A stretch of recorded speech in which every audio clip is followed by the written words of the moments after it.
In this video, we're going to explore the portrait of Moshe Rabbeinu, Moses, our leader, our rabbi. In Bamidbar 12, it says, "Now the man Moshe was very humble, more than any man who was on the face of the earth." In Devarim 33, it says that he was a man of God, Ish Elohim. Now, Rabbi Yisrael Lifshitz, the author of Tifferet Yisrael, writes a story, and it has a lot for us to learn from and to show us that no matter what our individual struggles are, whatever we're struggling with, it's all opportunities for us to come closer to God. Where a Baal Teshuvah stands, a tzaddik can never stand. Let's get started. So Rabbi Yisrael Lifshitz says in Tifferet Yisrael, legend relates that when Moshe gained notoriety for leading the Israelites out of Egypt, an Arabian king sent an artist to the Israelite camp with orders to paint a portrait of Moshe and to return with it to Arabia. Upon receipt of the portrait, the king convened with his advisors and charged them with the preparation of a physical analysis of Moshe so that the king would know wherein lay the strength of Moshe. The report based upon the analysis of the portrait was not a pleasant one. Moshe was described as greedy, arrogant, indeed as being evil to the core. The king rebuked his advisors for their patently absurd analysis, at which point the advisors and the artist began hurling accusations at each other, each blaming the other for not having performed accurately their appointed task. The king decided to resolve the matter by a state visit to the Israelite camp in the wilderness of Sinai. Upon sighting Moshe, the king knew at once that the artist's depiction was done precisely. The king concluded that his advisors were incompetent.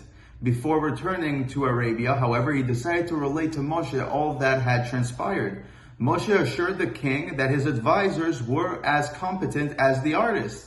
Moshe explained that by inclination, he was all that his advisors had described, even worse. Only sustained self-discipline and sheer determination enabled him to overcome his natural inclination and to attain the status and glory that were now his. Similarly, the Baal Shem Tov would say, our teacher Moshe was born with a natural inclination towards wickedness. Every vice was his, but he overcame his vices, transforming them into virtues. This is incredible. So we see here that one of the main things that made Moshe so great is the fact that he had so many challenges as an individual. He was not born humble and a man of God. He was born with a lot of vices. And the fact that he worked on himself, the fact that he made efforts, is what gave him the credit to be able to come so close to God. Which is why it says that where a Baal Teshuvah stands, a tzaddik can never stand, because it's the struggle that gives us the reward. It's the struggle that allows us to build a vessel to be able to contain blessing. It's the same thing in business. Somebody who came from nothing has so much motivation to go above and beyond and do whatever it takes to make things work, to become the best version of themselves. But somebody who's born into comfort, somebody who's born without having to struggle, is not going to work as hard, is not going to have the motivation. Their back is not against the wall. They're not going to have the motivation to be able to overcome all these challenges.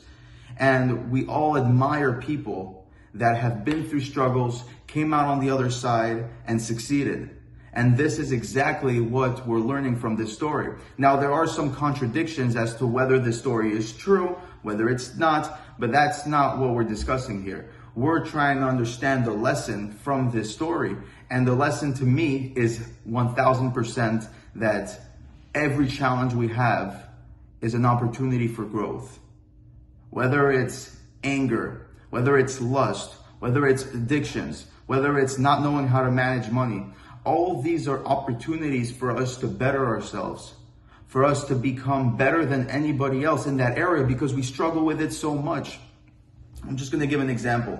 Somebody who is naturally responsible with money, not me, but somebody who's responsible with money, is not going to track all of their expenses necessarily. They're not going to track all their income. They're not going to be so tedious on the details because they're responsible with money. But somebody like myself who knows how irresponsible I am with money, well, I have to track everything, all of my expenses, all of my income, where every single dollar goes. And it ends up being that I can almost, from the outside, if you look in, you might think that I'm more responsible than the average person when it comes to managing money. But the fact is, I'm not. Let's give another example. I believe it was the Chafetz Chaim. He had anger issues, but at the same time, he teaches how to master control over your anger. He teaches lessons about how important it is for us not to get angry, how important it is for us to not speak Lashon Hara. These are things that he struggled with himself, and the fact that he knew he had such a struggle himself is what pushed him to work on himself to the point where now he can teach others to do the same.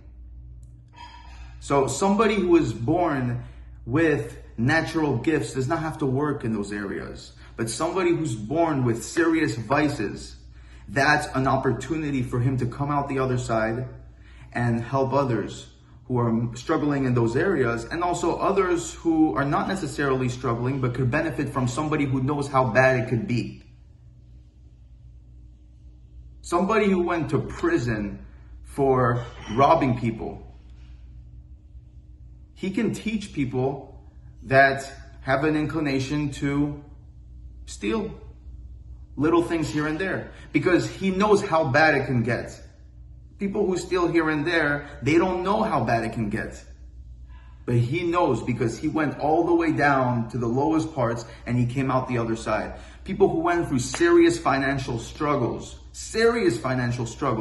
bankruptcy, lost their homes, the worst of the worst.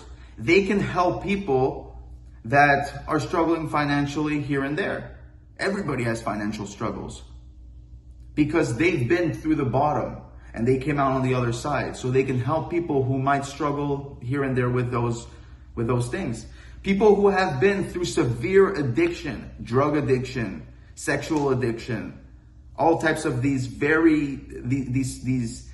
addictions that can bring a people to rock bottom. They can help people that might struggle here and there with little addictions. Because when you're struggling here and there with little addictions, you don't know how bad it can get. But somebody who hit rock bottom, somebody who was homeless because they were using dope, they can tell you how bad it can get. They can tell you what it takes to overcome addiction because they've overcome the worst. So Moshe Rabbeinu, the reason why he was able to lead the Jewish people out of Egypt, the reason why he was able to represent them, to speak to Hashem, to communicate to them exactly what they need to do, is because he understood where they come from. He understood their negative character traits. He had those negative character traits within himself by nature. And the fact that he overcame it, that's what allows him to be able to not only be so close to God, but also help the Jewish people and bring him to the holy land of Eretz Yisrael. Have a great day.